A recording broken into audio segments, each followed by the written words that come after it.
એટલે રોજના 10,000 ડિવોર્સિસ થાય છે.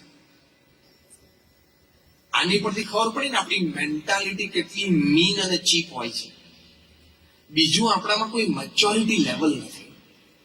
ત્રીજું, આપણે મેરિટલ સ્ટેટસની ડિગ્નિટી સમજ્યા નથી. ચોથું, આપણે શરમ અને લજ્જા મૂકી દીધી કે ભાઈ કોક આપણને એમ કે આને છૂટાછેડા લીધા, ઘણાએ તો પાછો એમાં ડબલ રેકોર્ડ કર્યો હોય, કારણ 2 વખત લીધા. અમને એક જણા મળે 3 વખત. તારી ઉંમર કેટલી થઈ? તો 38.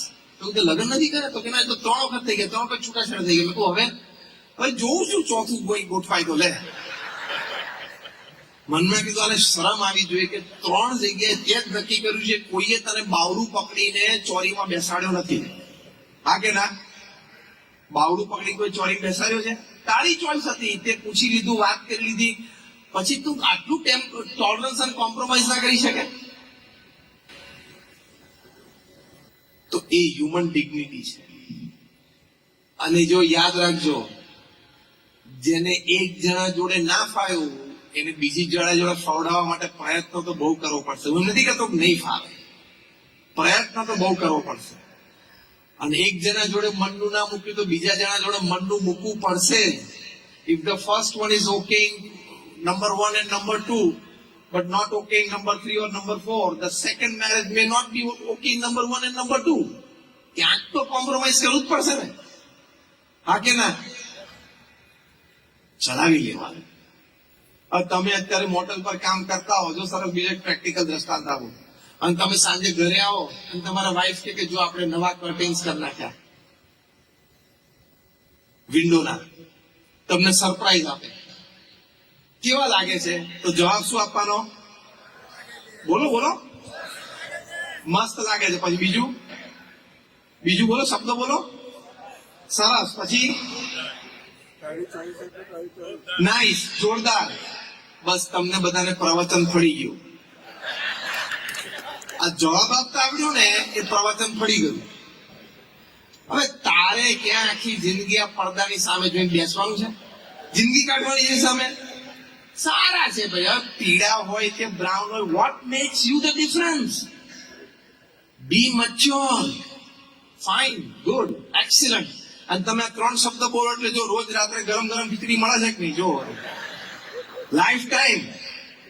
આ તો જસ્ટ લાઇટર ટોનમાં હું છેલ્લી વાત કરી, પણ આ કહેવા પાછળનો હેતુ એવું છે કે નાની નાની વાતમાં બહુ ચંચુપાત કરવું નહીં, મોટું મન રાખવું, થવા દેવું. એટલે તો આપણે મેરીડ લાઈફ સારી રીતે જીવી શકીએ. શાંતિથી બેસીને, આમાં છેલ્લો હવે ક્લુ આપું છું આ સબ ટોપિકનો. શાંતિથી બેસીને તમારે ઘરે લિસ્ટ બનાવવાનું કે મારા સ્પાઉસને શું શું ગમે છે અને શું શું નથી ગમતું. બીજું, મારા સ્પાઉસને મારી કઈ કઈ આદત ગમે છે અને મારી કઈ કઈ આદત અથવા વિચારો એને કદાચ નથી ગમતા એવું મને લાગે છે, અથવા કોઈક વખત સ્પષ્ટ કીધું છે કે મને નથી ગમતું, અથવા નથી કીધું પણ મને એના ફેશિયલ એક્સપ્રેશન પર લાગ્યું કે એને નહીં ગમતું હોય. એનું લિસ્ટ બનાવો.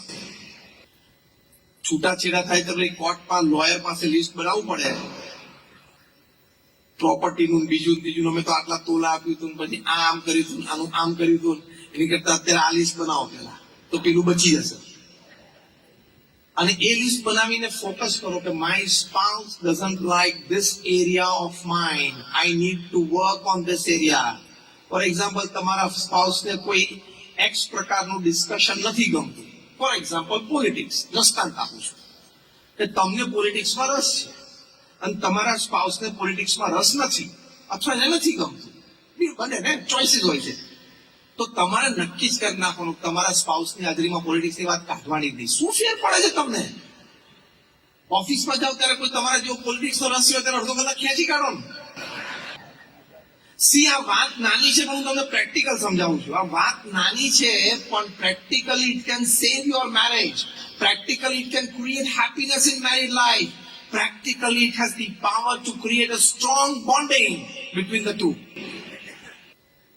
એટલે આ લિસ્ટ ઉપર બનાવી અને લિસ્ટ ઉપર કોન્સન્ટ્રેટ કરવાનું. આટલું મારે કરવાનું નથી.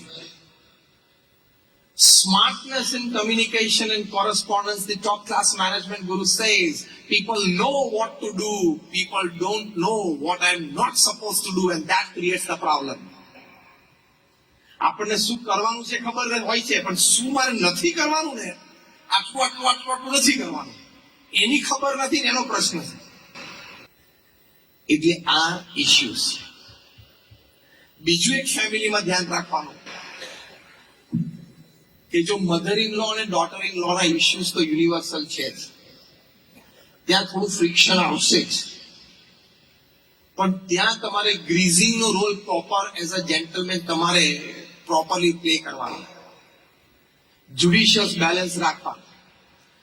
પ્રમુખ સ્વામી મહારાજ એક વાત સરસ કરતા, એ પોતે કહેતા એમના શબ્દોમાં, જે અમારા ગુરુ મહંત સ્વામી મહારાજે પણ સત્સંગ દીક્ષા નવો ગ્રંથ લખ્યો છે, એ સત્સંગ દીક્ષા ગ્રંથમાં મહંત સ્વામી મહારાજે આ વાત લખી છે કે દરેક સાસુ એમ માનવું કે મારી વહુ છે, મારી દીકરી છે, અને દરેક વહુ એમ માનવું કે સાસુ સસરા મારા મા બાપ છે.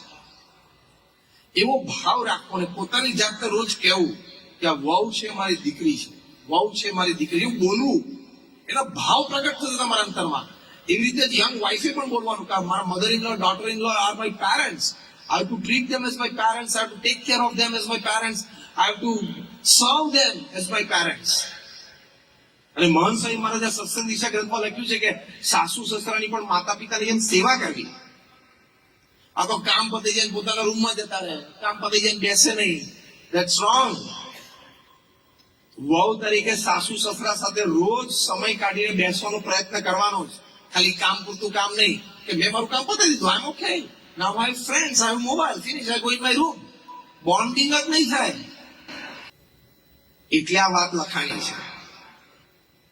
મને કઈ પ્રશ્ન થતો હતો કે અંગ્રેજો બધા નામ ટૂંકા કરી નાખે છે, તો આ કેમ ટૂંકું નહીં કર્યું હોય? Daddy becomes dad, mummy becomes mom, why mother in law, daughter in law, આટલું લાંબુ નામ કેમ ટૂંકું ના કર્યું? પાછું વચ્ચે સ્પેસ આપી, mother dash in dash law, daughter dash in dash law. બહુ વખત પછી વિચાર કરીને ખબર પડી, this relationship naturally goes towards law. આ તો વાત કરું છું. સૌથી વધારે સિવિલ સૂટ છે ના ચાલે. પછી બીજો વિચાર આવ્યો, father becomes father in law, mother becomes mother in law, daughter becomes daughter in law, son becomes son in law, brother becomes brother in law, sister becomes sister in law, wife never becomes wife in law. કેમ ખબર છે? She is the law. એને મત થાય ઘરમાં હું જ લો છું. ભાઈ આ વડીલો ઘરમાં બેઠા છે, તારો વારો આવશે, હજી 30 વર્ષ તું રાહ જો, હજી 30 વર્ષ રાહ જો, પછી ઘરમાં તારા હાથમાં ચાવી આવશે, ઓથોરિટી આવશે.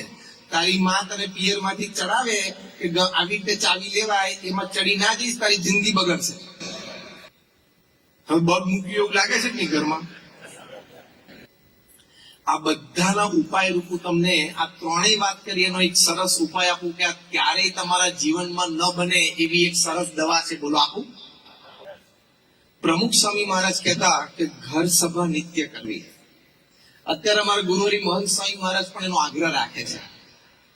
ઘર સભા એટલે અઠવાડિયે એક વખત બધા ફેમિલી મેમ્બર્સ ભેગા કરવા. આજે તમે સમાજના બધા ભેગા થયા છો, તો તમે એક આ નિયમ લઈને જાઓ કે અઠવાડિયે એક વખત ફેમિલી મેમ્બર્સે ભેગા બેસવાનું for a spiritual session. TV show જોવા માટે કે ડિનર માટે ભેગા થતા હોય સારી વાત છે, પણ સ્પિરિચ્યુઅલ સેશન, ઘર સભા, પ્રમુખ સ્વામી મહારાજની આ પૃથ્વી પર સૌથી મોટી ભેટ હોય તો એ ઘર સભા છે. એટલે શું? અડધો કલાક માટે સાથે બેસવાનું. પ્રથમ 5 મિનિટ ભગવાનનું નામ સ્મરણ કરવાનું. બીજી 10 મિનિટ આપણે રામાયણ છે, મહાભારત છે, શ્રીમદ ભગવદ ગીતા છે, એવા ગ્રંથ થોડા વાંચવાના, વારાફરતી બધા વાંચે. ત્રીજું, છેલ્લે 5 મિનિટ ભગવાનની આરતી કરીને છૂટા પડે. અને એ પહેલા કોને શું વાત ગમે એની થોડીક ચર્ચા કરે. પ્રમુખ સ્વામી મહારાજ કહેતા, અને ઘર સભા પોતે એમના અનુભવ પરથી કહેતા, એમના શબ્દો છે કે ઘર સભાથી વિશ્વ શાંતિ થશે. મહંત સ્વામી મહારાજ એવું બોલ્યા છે કે ઘર સભા છે અક્ષીર ઉપાય છે, ઇટ ઇઝ ધી ઇમોર્ટલ મેડિસિન. અને અમે બીએપીએસ સ્વામિનારાયણ સંસ્થામાં લાખો પરિવારો નિત્ય ઘર સભા કરે છે. એ પુસ્તક અમે બહાર પાડ્યું છે. એમાં 100-150 પ્રસંગો અમે છાપ્યા છે, રિયલ પ્રસંગો, રિયલ લાઈફ ઇન્સિડન્ટ્સ, કે જેમાં ઘર સભા કરવાથી પરિવારમાં ભાઈ ભાઈ વચ્ચેના પ્રશ્નો, બાપ દીકરા વચ્ચેના પ્રશ્નો, સાસુ વચ્ચેના પ્રશ્નો એ મટી ગયા હોય, પતિ પત્ની વચ્ચેનું ફ્રિક્શન, અણમનાવ, ડાઉટ્સ, શંકાઓ પતિ પત્ની એકબીજા ઉપર હોય, બધું ક્લિયર ઘર સભાથી થયું છે. એવા લાખો પ્રસંગો BAPS માં બન્યા છે. તમને અત્યારે ડાયરેક્ટ કનેક્શન આ દેખાતું નથી, પણ અમે તો તમને અનુભવની વાત કરીએ છીએ. આ અનુભવથી તમને વાત કરીએ છીએ કે આ હકીકત છે. તમે આનો પ્રયોગ કરો. આમાં કોઈ તમારે આપી નથી દેવાનું, અમે લેવાના નથી, આ અમારી પેટન્ટ નથી. It's open in the market, anybody can use like a free app. ઘર સભા તમે ઉપયોગ કરો અને સી ધ ચેન્જ.